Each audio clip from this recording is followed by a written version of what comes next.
Buenas tardes a todos. Bueno, saludamos a todos los que ya se van ingresando, van incorporándose a este nuevo webinar de FUCA. Bienvenidos a todos y muchas gracias por participar nuevamente en este evento que estamos organizando desde el Instituto Alexander Fleming. En primer lugar, queremos saludar y agradecerles a todo el equipo profesional que nos está acompañando esta tarde. Ya ellos se presentarán. Simplemente quiero contarles, para los que por primera vez se contactan con nosotros, que FUCA es la Fundación para la Docencia, Investigación y Prevención del Cáncer, que estamos en el Instituto Alexander Fleming y que tenemos programas relacionados, como nuestro nombre lo indica, con la investigación. Tenemos un centro de investigaciones oncológicas. Tenemos un programa de formación médica y de especialización médica en oncología. Otorgamos becas a médicos que se van especializando en distintas ramas de la oncología, en oncología clínica, hematología, oncohematología. Y también tenemos estas actividades que organizamos para toda la comunidad y para las personas que conviven con el cáncer, especialmente para los pacientes, para quienes los acompañan. Así que a todos ustedes los invitamos a seguirnos en las redes sociales, a sumarse siempre en todos estos eventos que vamos organizando y a estar atentos, porque hay muchos más eventos y tan interesantes como este. En esta ocasión somos muchos, somos un equipo, contamos con un equipo profesional. Todos los profesionales que nos acompañan pertenecen al Instituto Alexander Fleming, que es donde funciona FUCA, y bueno, por supuesto, a quien le agradecemos, porque como yo digo siempre, es nuestra casa, y agradecemos no solo a la institución, sino por supuesto también a todos los médicos y profesionales de otras especialidades relacionadas con la medicina, que trabajan en el instituto, que ejercen en el instituto y que colaboran permanentemente con las actividades que organizamos desde FUCA. En esta ocasión, lo que queremos precisamente mostrar es cómo a las pacientes de cáncer de mama se las trata y se las acompaña desde distintas especialidades. Por eso hablamos del enfoque multidisciplinario. Y para nosotros, para FUCA, realmente es un honor, es una gran alegría poderles brindar a ustedes un evento y una charla de estas características, muy fuera de lo habitual para este tipo de charlas. El hecho de contar con profesionales y contar las ópticas diferentes, pero todos focalizados y todos ocupados en el tratamiento de las pacientes de cáncer de mama.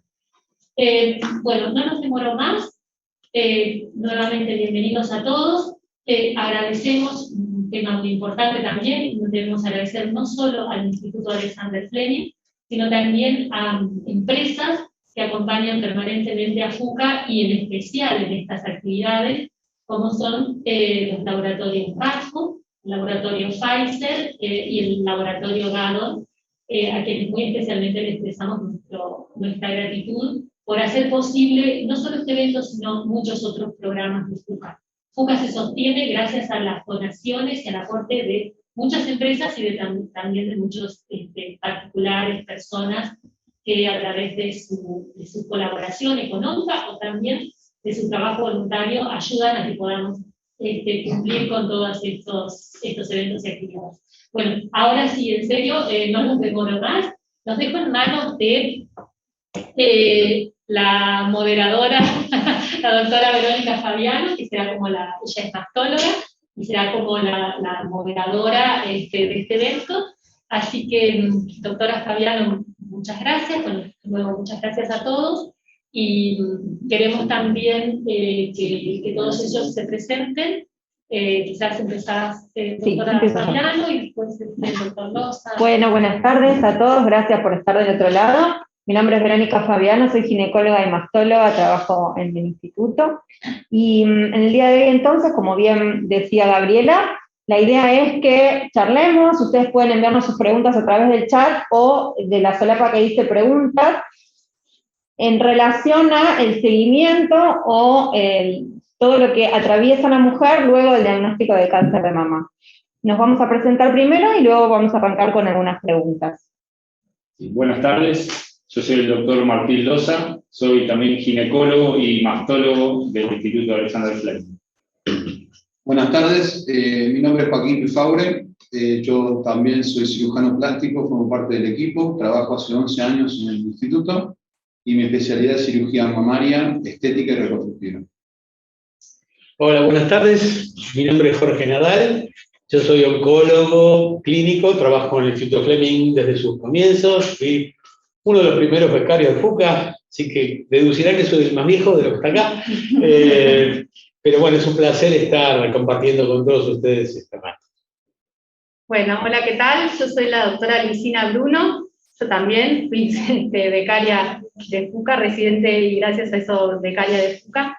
Y yo soy oncóloga y también genetista, así que yo me hago cargo un poco del asesoramiento genético en oncología que se puede plantear también en este escenario del diagnóstico de cáncer de mama. Hola, buenas tardes, soy Adrián Nervo, oncólogo clínico, también como mis compañeros, becario de FUCA, ya hace 20 años acá en la institución. Así que un placer compartir la mesa con mis colegas y poder estar con ustedes hoy. Buenas tardes, yo soy Mora Mar, yo soy médica patóloga de las especialidades que por ahí están menos con exposición con los pacientes, pero somos los que hacemos los reportes y siempre trabajando en equipo multidisciplinario. Hola, ¿cómo están? Yo soy el doctor Daniel Mister, soy jefe de imágenes del Instituto Alexander Fleming y mi expertise es justamente las imágenes mamarias, pero cual me dedico hace más de 15 años. Bueno, voy a empezar rompiendo el hielo y les quiero preguntar, más que nada a los oncólogos y al doctor Loza, mastólogo, ¿cómo tiene que seguirse una paciente luego de que ya fue operada, tratada y finalizó todo su tratamiento del cáncer de mama? En cuanto a cada cuánto tiene que hacer controles, después vamos a ir a las imágenes, pero en este caso quiero enfocarme en a quién tiene que ver y cada cuánto. Sí, la paciente que es tratada por cáncer de mama, en un principio, hoy en día hay diferentes formas de tratarlo. Un grupo de pacientes es operada inicialmente, otro grupo de pacientes puede realizar un tratamiento, lo que nosotros llamamos neoadjuvante, que puede ser de quimioterapia.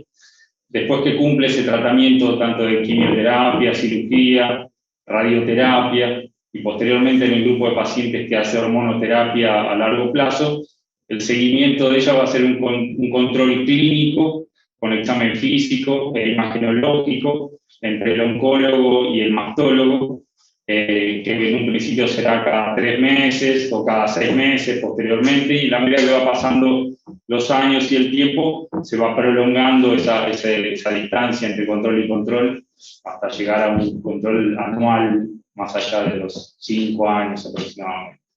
Y desde el punto de vista, doctor Nadal, oncológico, ¿hay que pedirle algún estudio en particular cada determinado tiempo? Sí, bueno, yo creo que la estrategia debe ser individualizada y personalmente yo considero que los pacientes deben ser controlados. Si uno lee las guías internacionales por ahí, va a encontrarse con que se recomienda examen médico y mamografía anual, nada más. Y un examen médico 4 veces al año, en algunos países ahí la consulta es telefónica y lo hace la enfermera especializada en oncología, y si encuentra que hay algún problema, la cita a la paciente para que el médico la vea. Nosotros no compartimos esa forma de seguir a las pacientes y somos más proclives a tener un control más seguido, hacer controles también, aparte de la mamografía y el examen físico. No nos olvidemos que muchas de las pacientes que están en seguimiento también están en tratamientos hormonales que se usan por mucho tiempo y lo tiene que monitorear de acuerdo a cada paciente el ritmo, la intensidad de controles que necesita. Y con respecto a los estudios, yo considero, y como muchos colegas, que es mucho mejor, además de hacer la mamografía, que es lo que ayuda a evitar problemas serios, graves, la detección de enfermedad metastásica, que es para lo cual se hacen los estudios. Hay bastante controversia en el mundo, cada cuánto hay que hacerlo, sí hay que hacerlos, ¿qué hay que hacer? Yo particularmente creo que es mucho mejor detectar la enfermedad, si va a estar, detectarla lo antes posible para que uno tenga más alternativas de tratamiento, sea más fácil tratarla, tener menos problemas de salud que van a permitir que la paciente no tenga tantos inconvenientes en cuanto a su seguimiento y su tratamiento sea más eficaz y mejor. Bien, entonces tiene que ser individualizada, pero Sí. la recomendación sería, depende de lo que el médico de cabecera solicite, hacer algún estudio en forma anual. Claro, exactamente, en forma semestral o en forma anual. Tratamos de realizar los estudios que implican rayos, hacerlos un poco más esporádicamente, hacerlos en forma anual, si uno va a hacer centellogramas óseos, si va a hacer tomografías, dependiendo del caso. Si una persona que está en control está asintomática, está bien. Si requiere hacer controles radiológicos, tratamos en formas generales hacerlos en forma anual, y los estudios ecográficos hacerlos en forma semestral, que sabemos que no implican radiaciones. Pero estoy hablando muy general, en forma generalizada, porque cada caso tiene su forma, su perfil diferente y tiene que ser evaluado de forma personalizada. Y en el caso, doctor Nervo, de los marcadores tumorales, porque muchas pacientes concurren tal vez de otra institución, a otro lugar, con los marcadores tumorales, nosotros lo pedimos en determinadas circunstancias. Hay que hacerlos de rutina, hay que hacerlos en algún momento en particular. Yo concuerdo un poco con Jorge que la estrategia tiene que ser individualizada con cada paciente, que así como cada ser humano es una entidad diferente, cada paciente es diferente a la otra, con lo cual uno tiene que diseñar la estrategia de seguimiento amparado, obviamente, con el marco de guías internacionales, lo que fuera. Los marcadores para cáncer de mama, específicamente uno de ellos, que es el CA15-3, se caracteriza por ser inespecífico y tener poca sensibilidad. Esto quiere decir que a veces hay recurrencia de enfermedad y no la detecta, y a veces suele tener falsos positivos y que esté alto en ausencia de enfermedad. Con lo cual, como es un estudio complejo desde el punto de vista de la interpretación, nosotros en general no lo pedimos como para detectar precozmente una recurrencia de cáncer de mama. En el mundo no se pide para eso, solo lo usamos en aquellos pacientes que tienen enfermedad recurrente y que su enfermedad recurrente no puede ser medida ni por una tomografía ni por un estudio por imagen. Entonces ahí sí pedimos el marcador, que nos ayuda, pero no es obviamente el principal método para seguir a una paciente. El marcador contribuye, pero sin duda, desde el punto de vista de lo que aporta para el seguimiento de una paciente, es mucho más rico el examen físico, la tomografía, las imágenes que el marcador. Bien, entonces no sería un estudio que pediríamos de rutina. Doctor Miller, en cuanto a las imágenes mamarias, luego una paciente finalizó su tratamiento, cirugía, radioterapia, quimioterapia, ¿cuál es el momento indicado para solicitar los primeros estudios y cada cuánto? Porque es común que la paciente tenga la idea de que por haber tenido cáncer de mama tiene que hacer los estudios más seguidos. Tal cual lo que dijeron mis compañeros de equipo, los tratamientos son individualizados y hoy también el diagnóstico, qué imágenes pedir y cuándo pedirlas también es un poco individualizado. Hay guías, son recomendaciones, pero eso no quiere decir que uno tenga que hacerlas tal cual, son guías de consenso. Los consensos se junta mucha gente de muchas sociedades científicas y debaten acerca de cuál es lo más conveniente. En principio, uno debería hacer la primera mamografía aproximadamente un año después de que se operó la paciente, o al menos 6 meses después de que terminó la radioterapia. Eso debería ser la primera mamografía. ¿A qué paciente agregarle otras cosas? Bueno, ahí sí, depende de múltiples factores. Por ejemplo, si es una mujer que tiene una mama muy densa, seguramente va a tener que tener una ecografía. Y si esa paciente, aparte de tener una mama muy densa, es una paciente premenopáusica, joven, que tenía fuertes antecedentes, quizás haya que agregarle una resonancia magnética. Eso no significa que a todos los pacientes hay que hacerle todo, sino que a cada paciente tiene que ser individualizado en una conversación entre el ginecólogo, mastólogo, el oncólogo, a veces el genetista que tiene que recomendar porque es una paciente que tiene una mutación y que requiere otro tipo de seguimiento diagnóstico más individualizado. Entonces, sí o sí la mamografía, siempre agregando ecografía en las mamas densas, o sea, las mamas que tienen mucho tejido glandular de inicio, y en algunos casos resonancia magnética sería como los 3 estudios más importantes que debería tener la paciente en control. Una pregunta que hace el público es, ¿a partir de qué tamaño se podría detectar una lesión en las imágenes? Bien, el tamaño es importante, pero no es lo más importante hoy. Las imágenes no son solo imágenes estáticas de tamaño de las cosas. Hoy tenemos otros parámetros que ayudan. Por ejemplo, cuánto contraste toma una lesión, o si metaboliza glucosa, o si tiene un perfil en resonancia de algún tipo que tenga alguna posibilidad de ser maligno. Entonces, el tamaño en sí no es lo más importante. En general, la resolución hoy de las imágenes para detectar una recaída está en más o menos 5 milímetros. De 5 milímetros para arriba uno podría detectar una lesión secundaria, regional o metastásica. Obviamente depende del lugar donde se encuentre. Bien, una pregunta para la patóloga, que como ella bien dijo, es alguien que está detrás de escena, pero sumamente imprescindible para todos. ¿Cuánto tiempo quedan las muestras, ya sea de las funciones o de las cirugías, en el servicio de patología, en el caso de que eventualmente tengan que volver a estudiarse por algún motivo?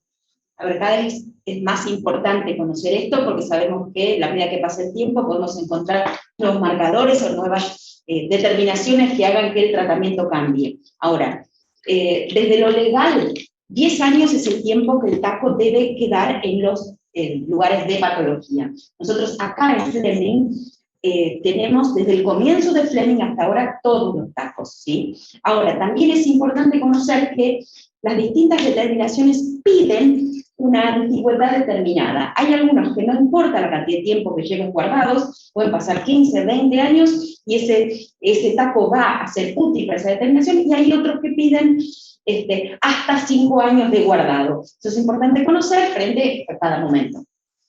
Bien, un poco para ir cerrando el tema del seguimiento con los marcadores, preguntas, algo que por ahí dimos por sentado, ¿qué son los marcadores tumorales? El marcador tumoral es una proteína que en general elaboran las células tumorales de los distintos tejidos. Como su nombre lo dice, se puede hacer un dosaje en serológico, es decir, medir en sangre, y eso da un número a partir de lo cual está alterado o no. Lo cual no significa que eso haga diagnóstico de cáncer. Yo a todas las pacientes cuando me preguntan les digo, mira, si no sería muy sencillo, la gente en el mundo se haría un análisis cada 6 meses, si el marcador le da alto, se diagnostica cáncer, y si no, no. Con lo cual, uno tiene que tener en cuenta que esta proteína no es, digamos, un método fundamental para el seguimiento, fundamentalmente en mama, por lo que anteriormente les dije, porque puede tener poca especificidad y poca sensibilidad, es decir, que no esté mostrando lo que realmente está ocurriendo, un marcador alto o un marcador bajo. A la inversa ocurre, digamos, ¿cuándo es un marcador extremadamente confiable? Cuando tiene alta sensibilidad y alta especificidad. Esto es el PSA en cáncer de próstata, por ejemplo, que per se puede hacer diagnóstico de tener algo maligno en la próstata. No ocurre lo mismo con cáncer de mama, donde el marcador per se no hace diagnóstico. Bien. Y una pregunta para la doctora Bruno en cuanto a asesoramiento genético. Una paciente durante su etapa inicial de diagnóstico realizó la consulta de asesoramiento genético y en ese momento no tuvo un resultado positivo, no se halló ninguna mutación. ¿Qué debería hacer? ¿Nunca más consulta? ¿Consulta cuándo? ¿Por qué? Está buenísima la pregunta, porque lo que nos pasa en genética es que la información de hoy es limitada seguramente, y entonces pensamos que con el tiempo vamos a tener más información. Y si miramos para atrás, también nos damos cuenta que si alguien se estudió en el 2014 y 2015, que fue cuando se empezó a hacer este estudio en Fleming, y hoy estamos en 2021, tal vez tengamos que indagar un poco más, porque la medicina en general va evolucionando, ¿no? Y entonces tenemos más explicaciones que antes no teníamos. Cuando recién empezamos con genética en Fleming, estudiábamos 2 genes, los genes esos famosos por Angelina Jolie, pero que eran conocidos hace mucho, los famosos genes BRCA1 y BRCA2. y sabiendo si estaban los genes BRCA1 o BRCA2, podíamos explicar por qué hubo un diagnóstico y plantear medidas preventivas a futuro en esa persona que se había curado y en sus familiares si alguien tenía también la mutación. Ahora sabemos que hay otros genes que a veces explican por qué unas mujeres se enfermaron de cáncer de mama y no son los genes BRCA1 o BRCA2. Se llaman paneles multigenéticos porque son combos de genes que con un mismo análisis de sangre se pueden hacer. Entonces, muchas veces es necesario esto de que con el tiempo vuelvan a la consulta. Yo siempre digo lo mismo y me encantaría poder llamarlas y decirles, mirá, ahora tenemos esto, pero hoy día no tenemos esa posibilidad administrativa, estamos súper superados por la necesidad de poder estar haciéndonos cargo de una demanda cada vez más creciente, por suerte, porque esto está cada día más posible para los pacientes y sus familias, pero en general siempre queremos estar abiertos a que por ahí hagan una segunda consulta, y a veces, muchas veces son los oncólogos mismos que se dan cuenta y les avisan. Bien, ahora con respecto, doctor Faure, a la reconstrucción, tengo varias, vamos a empezar con una. Si una paciente, por algún motivo determinado, no se pudo hacer una reconstrucción en el momento, que sabemos que son la menor cantidad de casos, ¿cuándo se puede hacer una reconstrucción? ¿Cuándo sería el momento óptimo? Bueno, una reconstrucción mamaria es un procedimiento quirúrgico. Hay distintas formas de hacerlo, hay distintas opciones. Por supuesto que eso lo tenemos que hablar de vuelta con el equipo. Esa paciente va a estar en seguimiento, va a estar seguida por algún oncólogo y algún mastólogo. Cuando nos dan la indicación, se podría hacer esa cirugía. Desde el punto de vista, si es una paciente que no ha sido irradiada, la reconstrucción, no hay muchas causas por las cuales no se puede hacer. Se podría hacer enseguida, dentro del tiempo de recuperación, que serían 30 días, un mes, 2 meses. A veces las reconstrucciones son de distintas formas, pueden ser con prótesis o sin prótesis. Con prótesis hay que ver si necesita una expansión y si necesita un implante después, y si no es con prótesis hay un montón de técnicas que va desde lo que es la lipotransferencia, que es bastante novedoso, hasta transferir tejido vascularizado. Y una paciente que tiene un expansor, que es como si fuera una prótesis desinflada que se va llenando para estirar la piel y luego cambiarla por la prótesis. ¿Cuánto tiempo puede estar con el expansor? ¿Cuánto debe y cuánto puede? Esa es una buena pregunta porque ahora con pandemia nos están haciendo mucho esa pregunta. El expansor se coloca en el mismo acto quirúrgico cuando se hace la mastectomía. Si es unilateral o bilateral será 1 o 2. Ese expansor, por definición, hay que expandirlo. Entonces se coloca líquido en el procedimiento y después a los 15 días que ya se cicatrizó, hay que empezar a expandirlo. Son 3 o 4 procedimientos, depende de la necesidad. Y después se debe dejar eso 4 semanas para hacer el recambio por el implante. Bien. Definitivo, ¿no? Sí. Y en cuanto a cuánto tiempo se debe dejar, lo ideal es manejar esos tiempos. La reconstrucción ideal, en 8 meses tiene que estar terminada si es con expansores. Y en los casos en los que se deja el expansor con mucho tiempo, no es recomendable porque eso tiende a lo que nosotros llamamos que transpira, como que empieza a perder su volumen el expansor y puede haber una deflación y después por ahí necesita una nueva intervención. No es lo ideal dejarlo más allá de los... Para nada, no. Bien, ahora vamos a ir entonces tratando de contestar las preguntas del chat. Lo que nosotros hacemos es hacer las preguntas generalizadas y no específicas para cada caso particular de la paciente. Les recomendamos que si tienen consultas particulares la hablen con sus médicos tratantes, pero yo la generalizo para tratar de darles una respuesta. Por ejemplo, lo que preguntan es si el Oncotype, que es un estudio que se hace sobre el tumor, se hace en el instituto. Primero 2 palabras de lo que es el Oncotype. El Oncotype es un estudio, en general corresponde a lo que se llama plataformas genómicas. Son estudios bastante sofisticados que lo que hacen es analizar genes del tumor. En este caso el Oncotype analiza 21 genes y ayuda a predecir si ese tumor, después que la mujer se opera, requiere o no quimioterapia. Esto solamente está restringido para un tipo de tumores, que son los tumores hormonodependientes HER2 negativos, o sea que no es ampliado para todos los tumores. No se hace acá en Fleming ni en ningún lugar del país. Esto se envía a Estados Unidos y allá se procesa la muestra y se analiza genómicamente y luego nos envían el resultado. Pero sí hay ya una empresa que tiene la patente acá para poder enviar y está eso muy bien agilizado, así que en general si bien no se hace acá, disponemos de todas las posibilidades en aquella paciente que tengan la indicación real de pedirse un Oncotype, de poder pedirlo para que se haga en Estados Unidos, y en 14 días tenemos el resultado para tomar una definición terapéutica. Doctor Nadal, ¿cuándo tendría una paciente una indicación de solicitar un PET?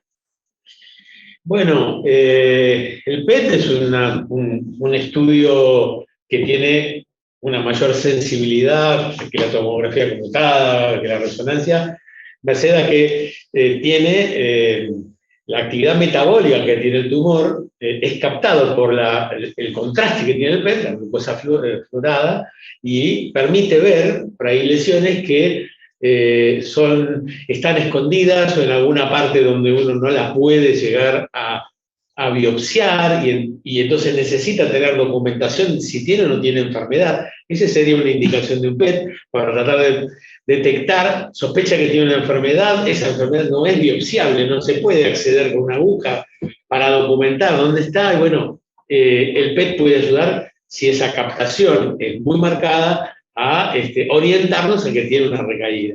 Y después, bueno, en algunos casos especiales, donde uno va a buscar una enfermedad para tratar de resecarla en una situación de una enfermedad que ha tenido una recurrencia y que necesita estar seguro de que el organismo está sano y poder proceder a un tratamiento agresivo, local o importante. El PET también es un aliado importante que tenemos para saber si la enfermedad está localizada donde nosotros queremos tratarla o necesita otro tipo de estrategia, ¿no? Cada día se va ampliando más la opción de PET en cáncer de mama, pero básicamente es para detectar enfermedad que queremos documentar y no la podemos encontrar en los estudios habituales. Clarísimo, muchas gracias. Con respecto a una paciente, doctor Loza, que ya tuvo cáncer en una mama, Sí. ¿tiene de por sí más riesgo de tener cáncer de mama en la otra mama por su antecedente personal? Sí. Una paciente con antecedente de cáncer de mama tiene de por sí más riesgo de tener cáncer de mama, una recaída en la propia mama y también más riesgo de tener cáncer de mama en la mama contralateral. Para eso es el seguimiento que hacemos en este tipo de pacientes. Como dijo el doctor Miller anteriormente, la primera mamografía la realizamos alrededor de los 6 meses de finalizada la radioterapia, y posteriormente hacemos mamografías anuales, y si es necesario también la complementamos con ecografía mamaria y en casos especiales con resonancia magnética, más en pacientes con antecedentes familiares que podamos suponer que haya algún síndrome genético y que haya sido corroborado por estos estudios actuales que nos permiten detectar un síndrome hereditario. Así que sí, se deben realizar estos estudios porque sí tienen más riesgo de desarrollar un nuevo carcinoma.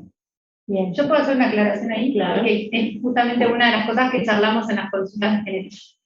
Una paciente que tuvo un diagnóstico de cáncer de mama porque algo enfermó a una mama y en realidad el tejido si bien son para nosotros como dos órganos separados, en realidad el mismo tejido pudo haberse enfermado por algo del ambiente o por la edad, al mismo tiempo es que tiene ese riesgo de tener cáncer de mama en la otra mama, ¿sí? Porque en realidad no sabemos exactamente por qué se enferman las mujeres de cáncer de mama. Sabemos a qué edad se pueden enfermar, por eso se plantean los controles a partir de cierta edad a todas las mujeres, ¿sí? Sabemos que todas tenemos un riesgo, no es riesgo cero.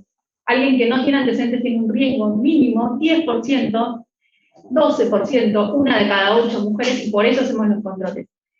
Ahora, una mujer que tuvo cáncer de mama, esa posibilidad de que aparezca un segundo tumor en el tejido que estaba cercano o en la otra mama es limitado en general hasta los primeros 5 años. Esas son las mujeres que no tienen ninguna base de predisposición de ningún tipo. Pero si hay una mujer que tiene una base de predisposición porque tiene muchos antecedentes familiares de cáncer de mama en el árbol genealógico, o porque tiene un gen de predisposición, ese riesgo de tener alguna vez cáncer de mama en realidad es para toda la vida, digamos. Entonces, ahí está la diferencia y por eso es importante, y se toman medidas de prevención distintas Y por eso se trata de identificar cuáles de todas nuestras pacientes tienen un síndrome hereditario y cuáles no. Y por eso mismo, a todas las mujeres las seguimos durante 5 años con estudios estrictos seguros.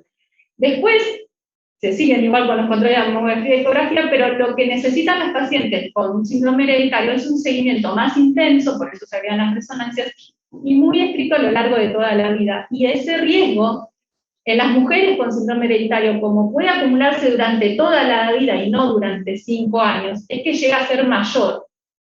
¿Sí? Y eso de que haya un riesgo acumulado durante toda la vida es lo que justifica también que dentro de las medidas de prevención se hable de cirugías preventivas.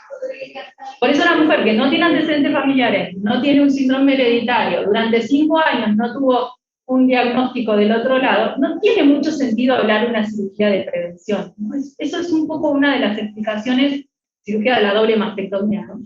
Una de las explicaciones de por qué hoy tratamos de identificar a las mujeres, podemos justamente tratar de pensar en si estamos haciendo el control que les corresponde o tienen que entrar dentro de otro grupo para hacer otro tipo de control y durante más tiempo. Muy claro, gracias. También preguntan por los efectos adversos a corto y a largo plazo del tamoxifeno, y preguntaban si siempre hay que tomarlo 5 años, y luego también preguntan por qué ahora se extendió a 10 años. Jorge. Sí, bueno, la historia es interesante que la conozcan.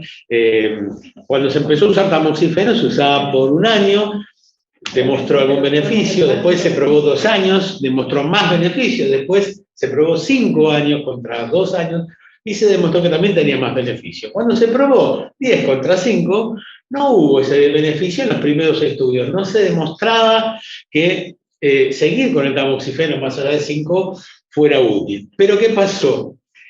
Cuando se hicieron estudios a mayor escala y se esperó más tiempo, se descubrió que el tamoxifeno, una vez que se suspende a los 5 años, tiene un efecto que en inglés se llama efecto carryover, es un efecto de beneficio extra adicional que puede llegar a ser 5 años más.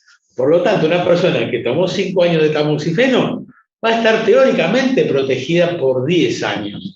Entonces, cuando uno analizaba a los 10 años, no veía ninguna diferencia entre las que tomaban 5 y las que tomaban 10. Pero una vez que pasan 5 años más, o empieza a verse más de 10 años, ¿qué pasa con estas pacientes? Ahí uno ve que la que tuvo 10 años, recién empieza su efecto protector carryover, como les dije, y entonces las otras ya no, y ahí se empieza a ver que hay una tendencia a más recurrencias en el grupo que hizo 5 en vez de 10. Por eso, no es para todas las pacientes, pero para las pacientes que realmente lo merecen, porque tienen un riesgo un poco más importante, que tienen muy buena tolerancia al tamoxifeno, la recomendación es continuar con algún tratamiento hormonal extendido, ya sea con tamoxifeno o con otros agentes como inhibidores de aromatasa que también están utilizándose en esta manera, ¿no? En forma extendida más allá de los 5 años. Excelente, excelente, clarísimo. Doctor Faure, nos pasa tal vez cada vez menos porque las cirugías son cada vez menos invasivas, pero tenemos pacientes con linfedema, que es edema en el brazo que no se va. ¿Existe algún tratamiento hoy en día para ofrecerle a estos pacientes? Sí, eso es muy raro, como bien decís vos, va en un porcentaje, depende a las estadísticas, pero no es la nuestra, pero va entre el 10 y un 25% en una mastectomía, incluso en ganglio centinela puede haber eso. Son pacientes que no tienen mucha solución en ningún lugar. Ahora es bastante novedoso eso. En realidad, la solución que hay es lo que se llama presoterapia, que es un vendaje continuo, diario, y bueno, quedan con ese tratamiento de por vida.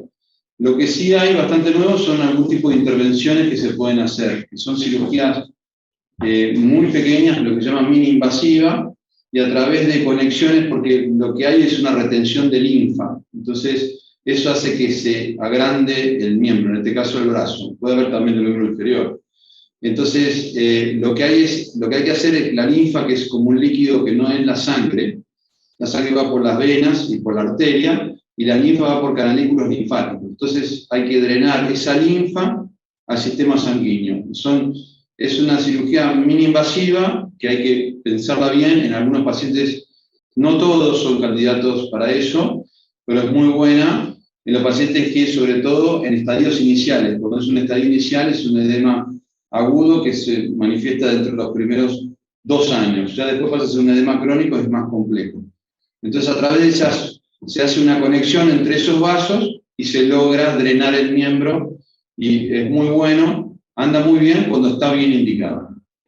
Pero yo con respecto a lo que dice Joaquín, lo importante también es tratar de prevenir el linfedema, ¿no? Digamos, cada una de las pacientes tiene que estar instruida acerca de que, obviamente que el linfedema aparece según la cantidad de ganglios que se hacen sacados y se sumó radioterapia o no en la axila. Es decir, que a más ganglios que se han sacado, más riesgo de linfedema, y si hay radioterapia, el riesgo también es mayor.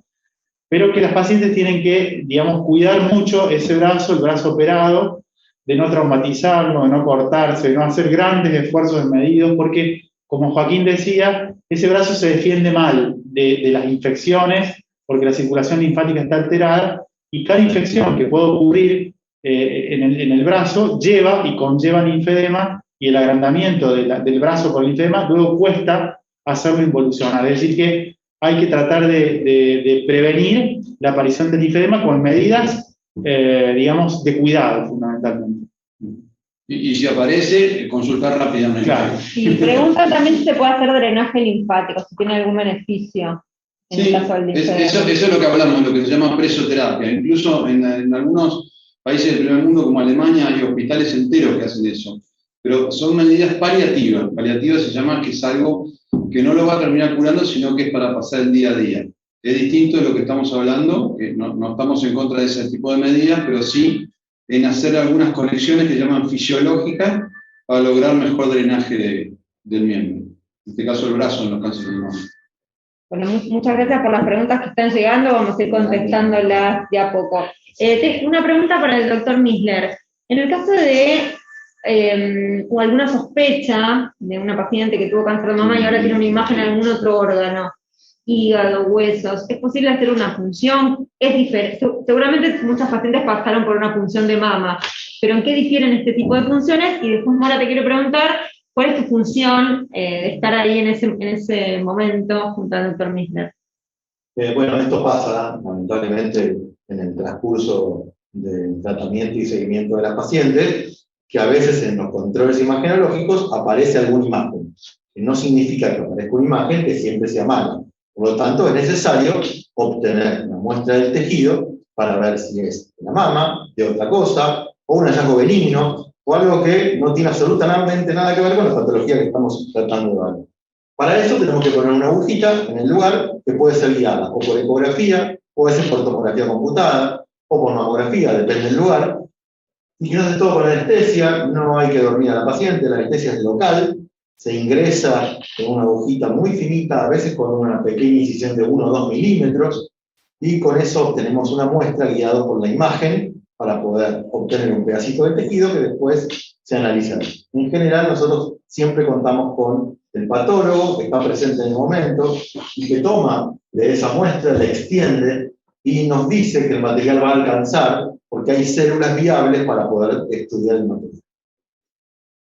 Bueno, como comentó recién el doctor Misler, estamos siempre ahí, no solamente en las funciones de mama, sino en cualquier otra función que se haga, tanto sea ecografía o tomografía. Y lo que tenemos que hacer es eso, es extender el material, y en ese momento lo que tenemos que analizar es si estas células que se están viendo en ese momento van a ser importantes y van a lograr ese diagnóstico. ¿Por qué es muy importante? Porque si se evitan las resetaciones, volver a tener que pasar por ese evento de la biopsia. Por supuesto que no es cero eso, pero sí se minimiza muchísimo y la verdad que son muy eventuales las veces que se tiene que rebiopsiar. Bien, gracias Mora y Daniel. ¿Hay alguna evidencia firme hoy en día de que algún alimento puntual contribuye al riesgo de tener cáncer de mama? El que quiera puede contestar. O no contestar.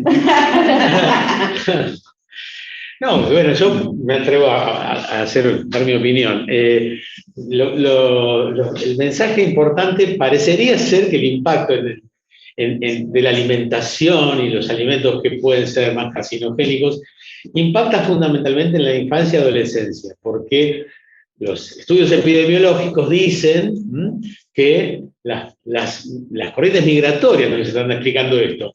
La gente oriental, las poblaciones específicamente chinos que van a vivir a Estados Unidos, cuando ya son adultos, ellos tienen los mismos características, los mismos tumores, problemas oncológicos que los que nacieron en China, pero sus hijos, que son hijos de madre y padre chinos, pero que nacieron en Estados Unidos, tienen las características epidemiológicas, o sea, los mismos tumores que tienen los nativos americanos. Esto vale decir que no es un tema que tiene que ver con la raza, sino que tiene que ver con la exposición en los primeros años de vida a los distintos carcinógenos, que pueden ser ambientales, y dentro de los cuales puede haber alimentos que obviamente están involucrados. Pero no hay una cosa así identificada, así, bueno, no comas carne, porque eventualmente pareciera ser que toda la dieta rica en fibras, con pocas calorías de origen animal, pueden ayudar desde ese momento hasta la adultez. Pero básicamente la gran enseñanza o el mensaje que deberíamos dar es que esta educación alimentaria se haga en la gente joven, en los chicos, en la gente que está desarrollando, que su organismo está creciendo y necesita en ese momento comer comida sana. ¿Quiere aclarar algo, Daniel? No, solamente que obviamente que el cáncer es multifactorial y que la alimentación puede llegar a jugar, lo mismo que la actividad física, lo mismo que el consumo de alcohol, lo mismo que la obesidad, son todos factores que una vida sana, con buena alimentación, con un ejercicio adecuado, con una dieta adecuada, no teniendo sobrepeso ni obesidad, todos esos son factores que pueden beneficiar, pero es parte de lo que es la multifactorialidad que tiene el cáncer de mama. No es que si yo hago todo perfecto, tengo un peso perfecto, no como salmón como puso una paciente, y no voy a tener cáncer de mama. Eso es una falacia, eso no existe. Sí es muy bueno que el paciente o que la gente tenga hábitos saludables. Entonces los hábitos saludables conllevan a una vida más sana. ¿Eso significa que no voy a tener cáncer? No. Lamentablemente no hay ningún alimento, como dijo el doctor Nadal, que per se sea tan cancerígeno que pueda provocar un cáncer. Sí es todo un conjunto de factores los que pueden colaborar. Fundamentalmente lo que hace la evidencia científica, lo que sí está claro es que el sobrepeso impacta negativamente en el cáncer de mama. Fundamentalmente en las pacientes con tumores hormonodependientes. Esto tiene una explicación muy lógica, ¿no? Y esto es que en las mujeres, cuando viene la menopausia, el ovario ya no produce más estrógenos y son los tejidos periféricos los que producen estrógenos. Y el tejido adiposo es el que más produce, precursores de estrógenos. Con lo cual, de ahí hay que entender que nuestras pacientes tienen que tratar de estar saludables en peso, porque se benefician, el impacto del sobrepeso es negativo en la evolución del cáncer de mama. Así que es importante mantenerse en peso y con una dieta saludable, como decía el doctor Miller, y el ejercicio es muy importante también con respecto a lo que pueden hacer las pacientes para contribuir a disminuir la recurrencia en cáncer de mama. Sí, una cuestión muy frecuente que también surge a veces, puede que no esté en las preguntas, pero muchas veces las pacientes lo que les ocurre con este cambio hormonal, cuando tienen que hacer un tratamiento antihormonal, es que puede haber alguna ganancia de peso, que generalmente se justifica hasta 2 kilos, 3 kilos. Después de eso uno dice, no sabemos o no podemos atribuir solo al cambio, ¿no? Al tener que haber pasado al uso de tamoxifeno o haber empezado generado una menopausia a propósito para que se use otro tipo de medicaciones antihormonales. Y van a ver que nosotros, los oncólogos, somos muy hinchacocos con el hecho de que mantengan el peso. Y no lo hacemos para torturar, sino que sabemos que no debemos dejar que aumenten más de peso, porque sobre todo si se usan medicaciones como el anastrozol, ¿sí? El letrozol, que actúa justamente a nivel de la grasa del cuerpo, más allá de la grasa de la mama, es importantísimo que uno no acumule grasa, si no estamos recibiendo el anastrozol y el letrozol por un lado y estamos haciendo el efecto contrario del otro lado, ¿sí? Pero eso no significa que está prohibido el azúcar, que está prohibido el calcio, que está prohibido el salmón, significa que globalmente hay que tratar de mantener un peso pensando que la grasa es como la contra de la medicación que estoy tomando todos los días. Y es, por supuesto, muy difícil de hacer, no estamos diciendo que es fácil mantener el peso, a nadie, y menos en pandemia, le resulta fácil hacerlo, pero tiene un objetivo importante, por eso lo remarcamos. Genial, gracias. Pensé que nadie se iba a animar a contestar y al final... No, es una pregunta, Cada día nos gusta más ese tema. es una pregunta, y bueno, como hay mucho escrito y de todo, digamos, es difícil encontrar cosas serias sobre cuál es el impacto de la alimentación en cáncer, muy difícil. Ni siquiera en los congresos internacionales hay espacios dedicados a eso. Pero yo siempre, cuando las pacientes me preguntan, traigo una frase del doctor Chacón que dice, no hay dieta anticáncer. Es decir, que no hay algo que uno pueda decir, esto no porque te produce cáncer, esto sí porque no lo produce. Lo ideal es como digamos, es una dieta saludable, equilibrada, que eso lleva a un equilibrio del organismo en sí, ¿no?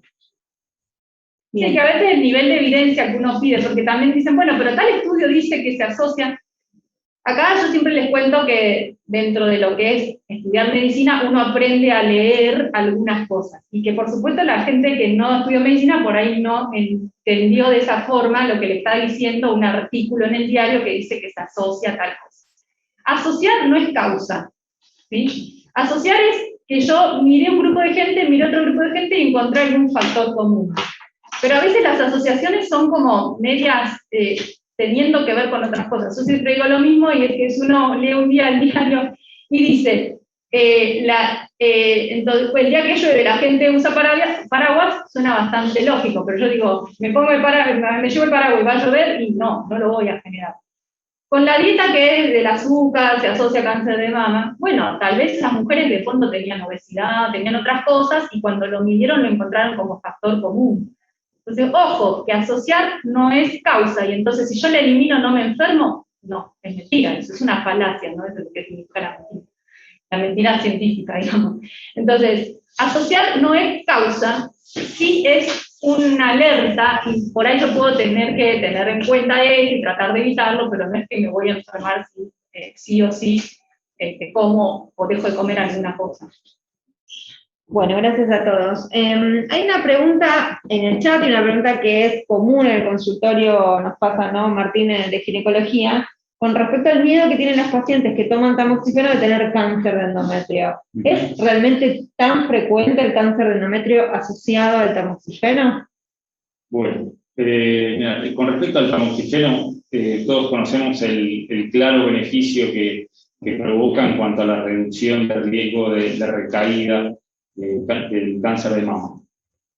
Esos por un lado son los beneficios, pero también sabemos que tiene sus riesgos. ¿Por qué? Porque el tamoxifeno es un antiestrógeno a nivel mamario, pero a nivel genital tiene un efecto diferente, tiene un efecto estrogénico débil. Eso significa que tiene un efecto estimulante mínimo que se expresa a nivel endometrial, a nivel del útero, como un engrosamiento ecográfico de glándulas subendometriales, mayor riesgo de pólipos de endometrio, y sí tiene un mínimo efecto de mayor riesgo de carcinoma de endometrio. El riesgo es muy pequeño en comparación con el beneficio que tiene de reducción de riesgo de cáncer de mama. El tamoxifeno es de la medicación más antigua en el tratamiento del cáncer de mama y que no ha sido superada por otras medicaciones, sí ha sido superada en cuanto a otro tipo de carcinomas con otras terapias, pero los tumores hormonodependientes en pacientes premenopáusicas es una medicación que es excelente y supera ampliamente el beneficio al riesgo que produce a nivel endometrial. ¿Y tienen que seguirse con ecografía transvaginal para ver el espesor del endometrio? No, el seguimiento del endometrio es principalmente clínico. Se puede realizar una ecografía transvaginal de control, pero el engrosamiento del endometrio no es lo que más nos llama la atención. El endometrio, el síntoma principal en la paciente menopáusica es el sangrado. Si hay un sangrado en la menopausia es la mayor alerta que tenemos que tener en cuenta. Puede tener un endometrio de 3 milímetros y sangró, ese es un signo de alarma importante. y tener un endometrio de 15 milímetros y que no sangre, eso no nos llama la atención, es una acción normal del tamoxifeno sobre el endometrio. No es motivo de suspensión del tamoxifeno porque esté engrosado el endometrio a nivel ecográfico. Bien, bueno, gracias Martín. Una pregunta para Joaquín. Una paciente que tiene contractura capsular, es decir, que se le capsuló la mama, tiene la mama dura, tiene una prótesis. ¿Se puede hacer algo con esta paciente para mejorarle la estética y la calidad de vida? Porque muchas veces duelen estas. Sí, una contractura capsular es una reacción excesiva a un implante. Todos los implantes se encapsulan. Lo que pasa es que cuando se encapsula de una forma excesiva, genera dolor, genera deformidad, y esa es la alteración que tiene el paciente. Pero pensar que se van a encapsular todos los implantes en una forma patológica no es una cosa normal. Por supuesto, hay factores para disminuir eso, que son ciertos cuidados postoperatorios, como evitar movimientos, lo que hablaba hoy Adrián, no esfuerzos, y evitar tener un hematoma o una colección, que es lo que lleva a ese tipo de problemas. Hace mucho tiempo se utilizaban implantes lisos y ahora, con el cambio en forma adelante del músculo, ahora hay implantes texturizados que han tenido algunos inconvenientes, pero con respecto a la contractura capsular las disminuyen. Sí, claro, lo que se puede hacer va desde medidas que son terapéuticas como drenaje linfático, kinesiología, y ya en estadios más avanzados lo que se puede hacer es o un recambio o extraer el implante. Hay factores también, que me olvidé diciendo, que es la radioterapia, es un factor que trae inconvenientes, que es necesario en el tratamiento, pero desde este punto de vista a veces trae alguna complicación común. Bien, gracias Joaquín. Hay una pregunta en cuanto a las consecuencias de la quimioterapia, del tamoxifeno en la vida sexual, disminución de la libido, sequedad vaginal. Si me permiten, la contesto yo. Sí. Es un tema que la verdad que es muy importante en todas las pacientes, en todo el grupo etario, pero principalmente en las pacientes que tienen una vida sexual activa, que están premenopáusicas y a raíz de la quimioterapia tal vez quedan menopáusicas. Entonces, lo primero es recomendarles que lo consulten con su médico, no importa si es hombre o mujer, exprésenle sus preocupaciones, sus miedos, sus dudas, porque nosotros de este lado sabemos cómo ayudarlas. Con respecto a la libido, tal vez no hay mucho hoy en día que les podamos ofrecer porque no pueden recibir tratamiento hormonal y oral, que sería como la solución para eso, pero sí podemos brindarle asesoramiento desde otro punto, como por ejemplo a veces consultas con sexólogos, o también mejoras a nivel de la lubricación. Hay hoy en día bastantes casi óvulos o tratamientos locales para hacer que pueden mejorar el tema local y así que de a poco vayan mejorando su vida sexual, que es un tema, como dije, sumamente importante. Sí, ni por boca ni en los famosos chips, ¿no? También que están ahora tan de moda, transdérmicos y que se colocan, qué sé yo. Si uno tuvo un diagnóstico de cáncer de mama, eso no puede. Pero sí puede hacer los geles que dijo la doctora Fabiano y otras cosas, digamos, que tienen que estar óvulos. ¿Se pueden Siempre utilizar óvulos con estrógenos a nivel local, vaginal? Sí, es una pregunta que es bastante recurrente y en general genera miedo en la paciente utilizar óvulos con estrógenos locales vaginales. La realidad es que hay estudios que demuestran que son seguros porque la cantidad de hormona que se absorbe es muy baja, la frecuencia con la que se utilizan es esporádica, en realidad a veces 2 o 3 por semana, y no genera un impacto en las recaídas o la sobrevida de la paciente. Hoy en día hay también otros geles que no tienen estrógenos que se pueden usar para complementar y así disminuir la cantidad de uso de los óvulos con hormonas, pero son seguros, ¿sí? Siempre igual tienen que consultarlo con sus médicos a ver si en su caso puntual pueden utilizarlos. Bien. Nos vamos acercando al tiempo, hay un montón de preguntas que no pudimos contestar. Voy a dejar una hora para el final y si quieren, las preguntas que no las pudimos contestar las pueden hacer a través del Instagram o el Facebook de FUCA y se las iremos contestando. Y hay una pregunta que me pareció súper interesante y la quise dejar para el final, que es, ¿cómo estamos en Argentina en el tratamiento del cáncer de mama en comparación con otros lugares del mundo. Sabemos que no es lo mismo tal vez tratarse en el ámbito privado que en el ámbito público, pero en general, ¿cómo estamos si nos comparamos con otros países? Yo creo que en cuanto a educación, muy bien. La verdad que nosotros estamos permanentemente conectados y acaba de terminar el congreso más importante europeo de cáncer y todos tuvimos disponibilidad de poder escuchar y de poder asistir virtualmente. Tal vez la pregunta más complicada es cuál, digamos, el acceso a lo farmacológico, cómo está el país, y francamente, un poco la diferencia que hizo Vero es crucial. Una cosa es la parte privada y lo otro es la atención pública, donde sabemos que los problemas de accesibilidad son realmente graves, pero en general, en nuestro ámbito, contamos con digamos, la aprobación de la mayoría de las drogas aprobadas en cualquier lugar del mundo de primer nivel para tratar nuestras pacientes. De hecho, la Argentina se caracteriza dentro de lo que es Latinoamérica de ser uno de los primeros países que aprueba, la entidad regulatoria argentina que es la ANMAT, uno de los primeros países que aprueba los fármacos que aprueba la FDA. Es decir, que eso tiene que tranquilizar mucho a los pacientes porque nosotros que a veces damos charlas para Perú, para Paraguay, en general, Brasil incluso, aprueban mucho más tarde que nosotros. Es decir, que la probabilidad de utilizar fármacos nuevos y modernos, nosotros estamos a la altura de centros digamos, de altísimo nivel en Estados Unidos y en Europa. La verdad que sí. En cuanto al diagnóstico por imágenes, estamos en la misma, vamos a separar las diferentes Argentinas, en una Argentina que puede acceder a las obras sociales, las prepagas, las privadas, y el ámbito público. En el ámbito donde nosotros nos desempeñamos, siempre estamos a la altura de la tecnología de punta de cualquier país del mundo, y cada vez que vamos a congresos y eventos internacionales, contamos con la misma tecnología y el mismo expertise en cuanto a los diagnósticos y el intervencionismo terapéutico. Bueno, ¿cerramos? Bueno. Espera, primero les quería recordar entonces, disculpas que no podemos contestar todas las preguntas, pero la verdad, por suerte, fueron un montón, las pueden enviar. También decirles que va a quedar grabada la charla, y gracias a todos por estar ahí. Le paso la palabra a Gabriela para que dé el cierre.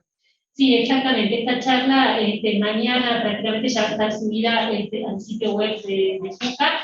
Les agradecemos, muchas miles de gracias a todos los profesionales, realmente súper interesante.